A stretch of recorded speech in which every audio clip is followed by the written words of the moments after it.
घटनाएं बार बार पलट कर वापस आती हैं और उनके साथ मनुष्यों के चरित्र भी रंग बदलते हैं। घटनाएं हर बार हमारे मन का आईना बन जाती हैं और मैं हर बार संसार की उन सभी घटनाओं का साक्षी बन जाता हूं, क्योंकि मैं वो आंख हूं जो सब कुछ देखती है, अपलक, क्योंकि मैं आकाश हूं। और मैं आपको महाभारत की वो कथा सुना रहा हूं जिसका हिस्सा आप स्वयं हैं। आप भी उस भीड़ का हिस्सा हैं जो एक स्त्री को लुटते हुए देखकर भी उसे बचाने की कोशिश नहीं करता। आखिर ऐसी कौन सी मजबूरी है जो हमें धृतराष्ट्र की तरह अंधा, पितामह भीष्म की तरह बहरा और युधिष्ठिर की तरह विवेकहीन बना देती है? क्या युधिष्ठिर को पता नहीं था कि जब उसने पांचाली को दांव पर लगाया तो उसका क्या नतीजा होगा? फिर उसने उसे दांव पर लगाया ही क्यों? द्रौपदी के चीरहरण की कहानी में जितने सवाल हैं उतने ही उत्तर भी हैं, पर हमेशा हमारे भीतर बैठा शकुनी दुर्योधन को अपने जाल में उलझाकर तमाशा देखता रहता है हर बार, और हम हमेशा खुद को उसके सामने बेबस पाते हैं। आप ये सोच रहे हैं ना कि अभी तक आप सिर्फ देते ही रहे हैं और हम लेते ही रहे हैं और अब आपके पास कुछ नहीं है। ऐसा नहीं है धर्मराज जी, आपके पास एक अमूल्य रत्न पड़ा हुआ है। यदि आप उसे दांव पर लगा दें तो अब तक मैंने जो भी जीता है सब आपका। अब मेरे पास कोई रत्न नहीं बचा है मामा शकुनी। जो स्वयं कोई हार गया उसके पास क्या शेष हो सकता है? कस्तूरी कुंडली बसे मृग ढूंढे बन माही, ऐसे खटखट राम है दुनिया देखे नाही।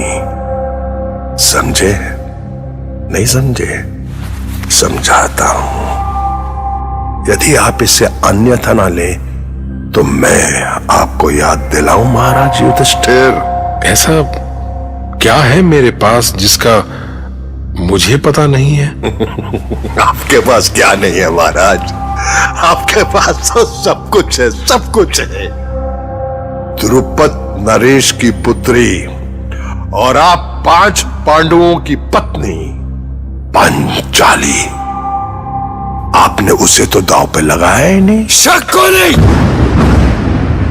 जिस जीभ से तू पंचाली का नाम ले रहा है मैं उसे ही उखाड़ दूंगा। ठहरो भीम, ये मत भूलो कि ये राज्यसभा है और राज्यसभा में बाहुबल का प्रयोग अनुचित है। बस पितामह, बस। मैं पंचाली का यह अपमान सहन नहीं कर सकता। भीम भीम, शांत हो जाओ मेरे प्रिय दास भीम। ये मत भूलो कि तुम्हारी हर एक सांस पर हमारा अधिकार है। तुम एक तुच्छ दास से अधिक कुछ भी नहीं हो भीम। अपनी सीमाओं को समझो भीम। मैं तुम्हारी भावनाएं समझता हूं, पर मैं जो भी कर रहा हूं ना, सोच समझ कर रहा हूं। नहीं है बुद्धि मेरे पास भैया, और आपकी इस महान समझ की आवश्यकता भी नहीं है मुझे। शांत रहो भीम। अरे आप भीम को छोड़ो, इधर ध्यान दो धर्मराज, इधर ध्यान दो। हम आपकी प्रतीक्षा कर रहे हैं। क्या आप दांव लगाने के लिए तैयार हैं? तैयार हूं। मैं पांचाल कुमारी द्रौपदी को दांव पर लगाता हूं। ये रहा 2।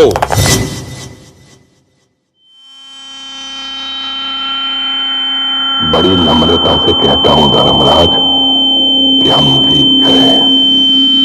सुना भांजे? सुना के नहीं? पांचाली हमारी हुई। जय जयकार करो, जय जयकार करो, जय जयकार करो। युवराज दुर्योधन की जय जयकार करो। युवराज दुर्योधन की जय।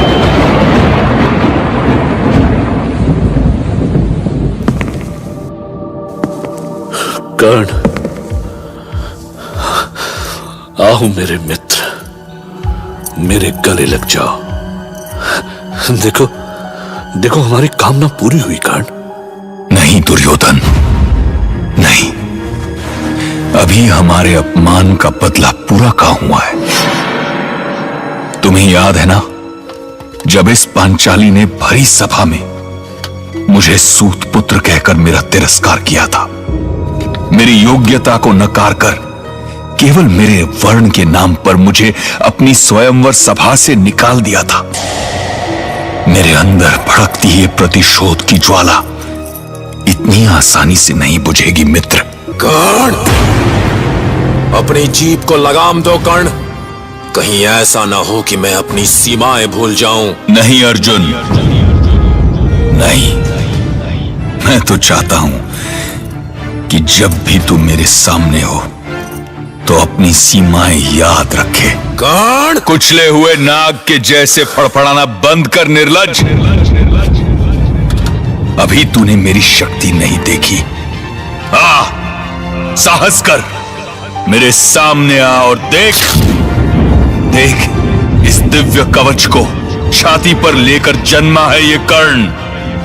देख इसकी शक्ति, देख देख देख, तेरा गांडीव तो क्या, ब्रह्मास्त्र भी एक खरोच तक नहीं डाल सकता इस पर। इसलिए आज के बाद जब भी तू मेरे या मेरे मित्र दुर्योधन के सामने आए, तेरा ये सर बिके हुए दास की तरह झुका होना चाहिए, नहीं तो ये सर तेरे कंधों पर नहीं रहेगा।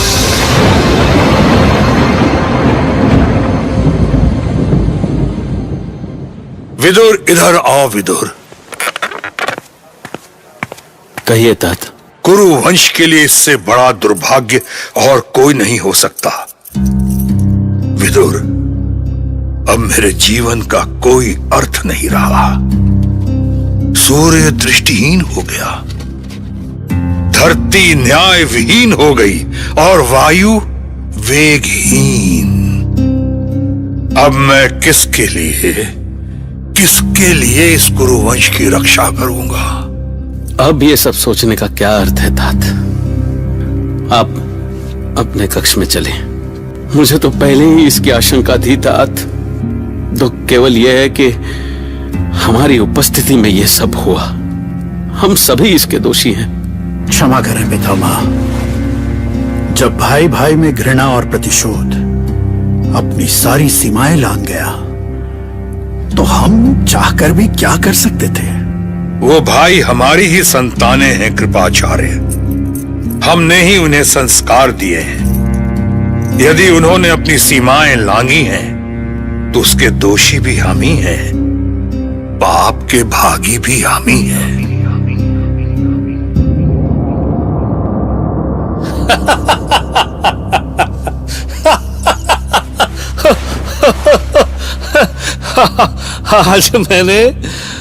आज मैंने आपको हृदय से गुरु मान लिया मामा।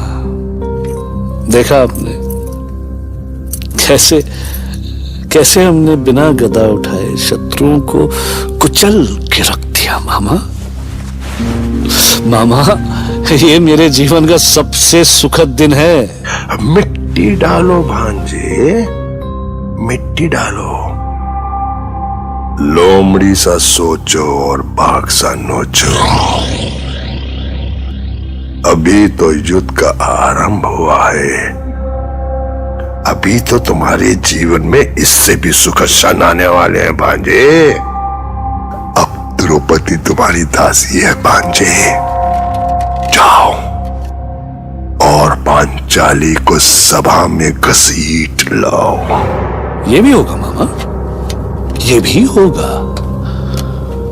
क्योंकि एक बार को मैं अपना अपमान भूल भी जाऊं मामा, पर पांचाली की स्वयंवर सभा में हुआ मित्र कर्ण का अपमान, वो मैं कभी नहीं भूल सकता मामा, कभी नहीं। धिक्कार है,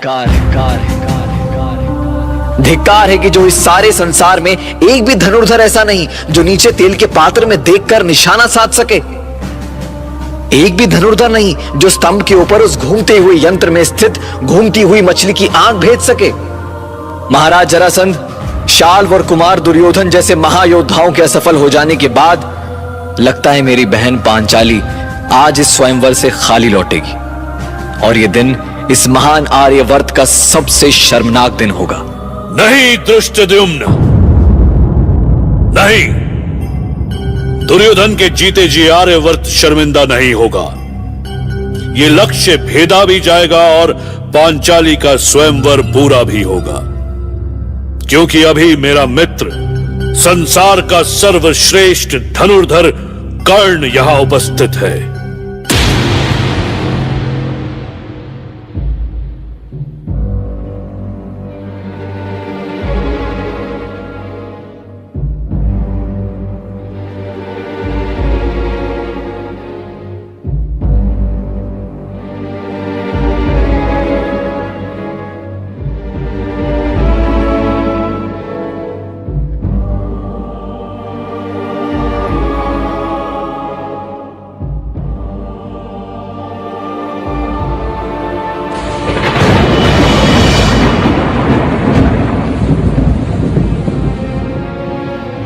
बस दुर्योधन, बस।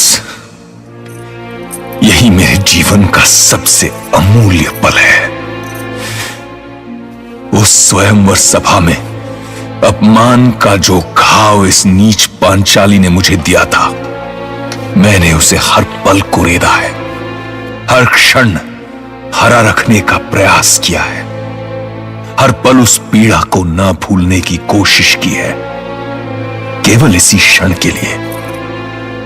जैसे उस दिन की सभा में इस सावली सर्पणी ने मुझे अपमान का घूंट पिलाया था, मैं आज उसे उससे भी अधिक अपमानित होते देखना चाहता हूं, अपनी लाज की भीख मांगते हुए देखना चाहता हूं। अवश्य मित्र, अवश्य। उस स्वयंवर सभा में हुए अपने मित्र का वो अपमान मैं कैसे भूल सकता हूं। तात विदुर, पांचाली को दासी बनाना मेरी बहुत पुरानी साध थी। जाइए और उसे इस सभा में लेकर आइए। वो दासी नहीं है दुर्योधन, क्षत्रिय राजकुमारी है। आर्यवर्त के महाप्रतापी पांचाल राजवंश की क्षत्रिय कन्या है वो। हमारे महान कुरुवंश की कुलवधु है पांचाली। क्यों अपमानित करना चाहते हैं उसे? संसार आपकी हंसी उड़ाएगा दुर्योधन। आश्चर्य है तात, उस समय आपका ये महान ज्ञान कहां था जब इंद्रप्रस्थ के माया महल में उसने मेरी हंसी उड़ाई थी। मैं साधारण मनुष्य हूं तात विदुर, और साधारण मनुष्य की तरह मुझे भी चोट लगती है, मुझे भी पीड़ा होती है, मैं भी सम्मान से सम्मानित और अपमान से अपमानित होता हूं। इसलिए मैं अब उस अहंकारी पांचाली को दिखाना चाहता हूं कि ये अंधे का बेटा क्या कर सकता है। यदि आप में साहस नहीं है तो बैठे रहिए कायरों के समान। प्रतिहारी जी जी। अंतःपुर में जाओ और दासी द्रौपदी से कहो कि अब ये दुर्योधन उसका स्वामी है और उसके स्वामी ने उसे इस सभा में बुलाया है। कुमार, जाते हो या तुम्हारा सर धड़ से अलग कर दूं? नहीं नहीं।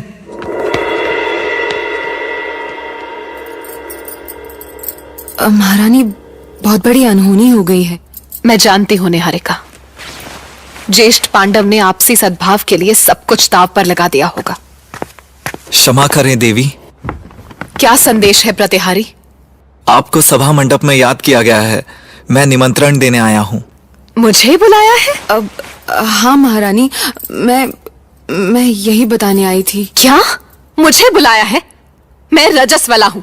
मैं इस स्थिति में उस सभा में कैसे जा सकती हूँ? मैं सच कहने का साहस नहीं कर पा रही हूँ, पर सच को छुपा भी नहीं सकती और असत्य बोल नहीं सकती देवी। महाराज युधिष्ठिर ने आपको आपको दांव पर लगाया था देवी, और वो हार गए। क्या? अब एक सवाल सा उठता है मन में कि महाराज युधिष्ठिर ने क्या सोचकर द्रौपदी को दांव पर लगाया होगा। हालांकि ये तो वही जानते होंगे, पर इस घटना से एक बात तो तय हुई कि स्त्री की मर्यादा हमेशा दांव पर लगती रही। इतिहास में, वर्तमान में, भविष्य आपके सामने है, irrespective of the time and the place. लेकिन इस घटना में सबसे बड़ी बात क्या है कि द्रौपदी को जिसने दांव पर लगाया, खुद न्याय और धर्म के प्रतीक धर्मराज युधिष्ठिर, उन्होंने कौन से धर्म का निर्वाह करते हुए ऐसा किया होगा, आप सोचिए। एक बात बताएं आपको, जब आप पाप करते हैं तब आपको कभी भी नहीं लगता कि आप पाप कर रहे हैं, क्योंकि वो तो आप कर रहे हैं। सुनते रहिए।